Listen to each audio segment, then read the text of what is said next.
देता है जब प्रात सुनहरे अंचल में बिखरा रोली, लहरों के विचलन पर जब मचल पड़ती किरणें भोली, तब कलियां चुपचाप उठकर पल्लव की घूंघट सुकुमार भीगी पलकों से कहती हैं कितना मादक है संसार।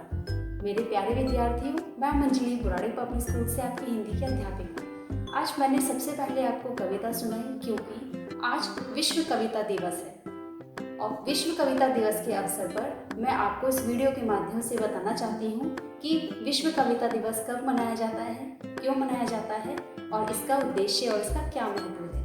तो बिना देर किए हुए शुरू करते हैं वीडियो। विश्व कविता दिवस प्रत्येक वर्ष विश्व स्तर पर 21 मार्च को विश्व कविता दिवस के रूप में मनाया जाता है। हर साल काव्य अभिव्यक्ति के माध्यम से भाषाई विविधता को बढ़ावा देने और लुप्तप्राय भाषाओं को समुदायों के बीच सुनने का अवसर प्रदान करने के लिए विश्व कविता दिवस मनाया जाता है। विश्व कविता दिवस का उद्देश्य, इसका उद्देश्य कविता की मौखिक परंपरा को फिर से शुरू करने को प्रोत्साहित करने के साथ साथ कविता को पढ़ाए जाने को प्रोत्साहित करने सहित कविता और अन्य कलाओं जैसे कि रंगमंच, नृत्य, संगीत और चित्रकला के बीच संवाद के दौर को पुनः लाना है। विश्व कविता दिवस कब मनाया जाता है?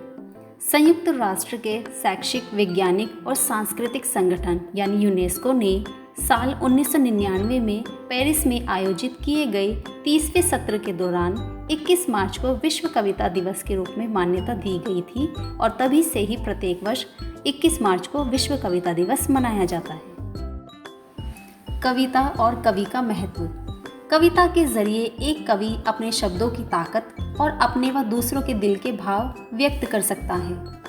कविता की मदद से ही प्रकृति में फैली सुंदरता तथा माँ और उसके बच्चे के बीच के प्यार को परोसा जा सकता है। कविताएं बच्चे, बड़ों और बूढ़ों सभी को पसंद आती हैं। कविताएं मन को शांत करने के साथ ही हमें एक अलग संसार में ले जाती है। एक कविता में कवि अपनी कल्पना या सच बताने की कोशिश करता है। कविता शब्दों के साथ खेलने की महत्वपूर्ण कला है।